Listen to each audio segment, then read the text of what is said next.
the hate was too much and pretense, hadi unaweza ona God hata bariki kitu. Tuache uongo, tuache kutumia jina Yesu hapa. Yani unaona hii inaenda chini because unasikia hata hawa mama wenye ni spiritual. Bwana vipi? Bwana shwari. Vipi? Faisal Media hapa, Festo mdogo the last born. Nyuma ya kipaza sauti yamezungumzwa mengi kumhusu aliyekuwa mwimbaji wa gospel nchini Kenya, Bahati, kwa jina lake Kevin Kioko, mtoto wa mama, ambaye kaanza safari ya muziki akiwa kama mwimbaji wa nyimbo za injili mwaka 2012, akiachia wimbo kwa jina Barua ambao ulimtambulisha pakubwa kwenye nyanja hizi za gospel industry, na akawa mmoja wa wasanii wanaoipeperusha bendera ya injili nchini Kenya. Je, ni nini kisa chake yeye kuangukia kwenye muziki wa dunia na kuacha kuimba gospel?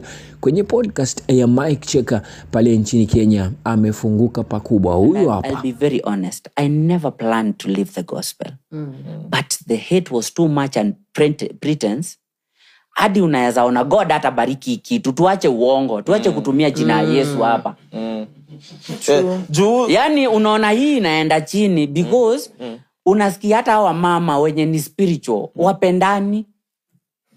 Lakini kwa TV Sunday kama wanapendana, nataka tu niambie one of the artists, and I really love him so much, Guardian Angel. Mbona hajaimba na Masika hadi wa leo? True. Tukwe wa kweli, tuache nini. Watu hawapendani hadi sasa pengine mtu anaona, for example, I'm just using Mercy as an example, but pia ni ukweli. Watu ni ukweli. The pretense was too much. It was too much. Yeah. And mi si mtumishi wa Mungu, mimi ni mtoto wa Mungu. Sio mimi, ila mwimbaji huyo amezungumzia chuki kati ya wasanii wa muziki wa injili nchini kule Kenya. Ametaja kuwa chanzo chake yeye kuachia mikoba, akitoa mifano na baadhi ya wasanii. Hayo yote yapo au ni uchungu alionao moyoni mwimbaji huyu Bahati? Tufanye vipi ili mstakabali mzima huu uishie kwenye muziki wa gospel na ukawe kurudi kwa umoja, kuzungumza kwa sauti moja, hasa kutoka kwa waimbaji pale nchini Kenya? Amezungumza kwa hilo, amesemaje? Gospel needs a lot of cleaning. And I know the fathers will come and blessing, but go to hell. You see, naweza kuwa mimi si mtumishi wa Mungu, but I know the principles of God. God is not fake. Or even just being a decent human being. Yeah, God si muimbo your design bwana. True. Una understand? God si muimbo your design. No, and the Bible says no one is perfect. You understand? Hata God si perfect. Huyo ni perfect. Sasa, you see, we had so much fakeness in the industry. A lot of, adi, it was just too hard, too much, even for God himself to move. Sawa. Mungu, mimi ni mtoto wa Mungu. Mimi si mtumishi, hiyo niliachia hao.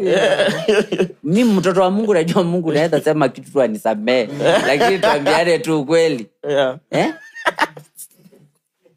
It was too much, such that, look at, for example, and I'm sorry, but you'll take me nowhere. So let's ask ourselves. When Masika came, she had Mwema. Ukweli watu wa sound? Alikuwa na nikupendeze.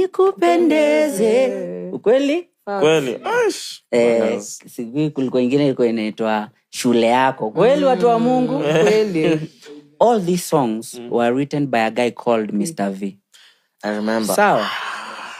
Mr. V the Spice. Mr. V the Spice. Mr. V alikuwa anaandika ngoma. Wacha nini na kuandika ngoma.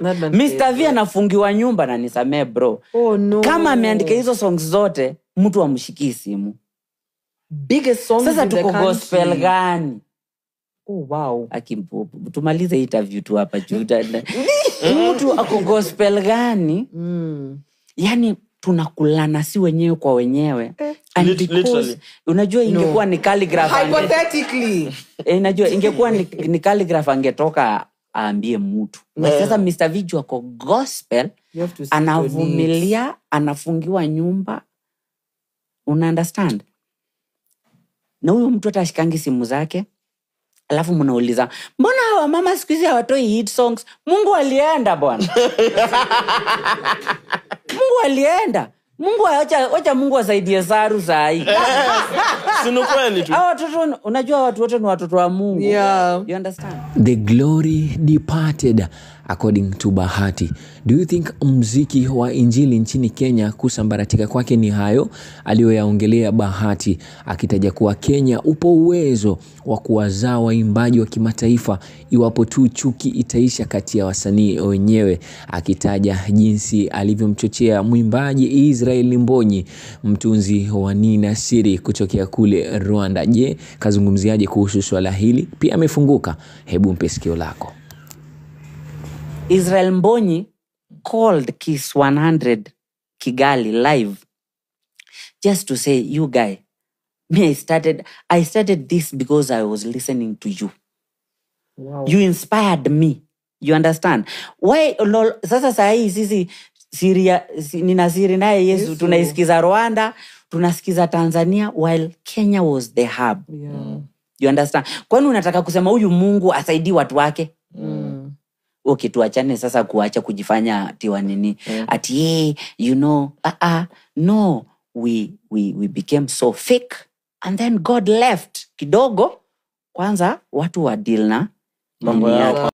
So kwa hiyo tunaondokaje mpendwa? Je, kaka Bahati na wasanii wengine waitane mkutano wasuluhishe hayo, ama tusonge vile ilivyo? Niko hapa chini ya comment section, tupige story, ila pia usisahau kuachia subscription yako na kuturn on hiyo notification bell, ili wakati wote tutapokuwa tunaweka taarifa zetu hapa ndani ya YouTube channel hii yetu ya Faisal Media, basi utakuwa wa kwanza kupokea taarifa hizo tena kwa utendeti zaidi. Mimi naitwa Festo Mdogo, the last one. Our gospel needs a lot of cleaning. And I know the fathers will come and blessing, but go to hell. You see, naweza kuwa mimi si mtumishi wa Mungu, but I know the principles of God. God is not Or fake. even just being a decent human being. Yeah, God si muimbo your design bwana. True. Una understand? God si muimbo your design. No, and the Bible says no one is perfect. You understand? After God si perfect. Huyo ni perfect. Sasa, you see, we had so much fakeness Okay. in the industry. A lot of, it was just too hard, too much, even for God himself to move.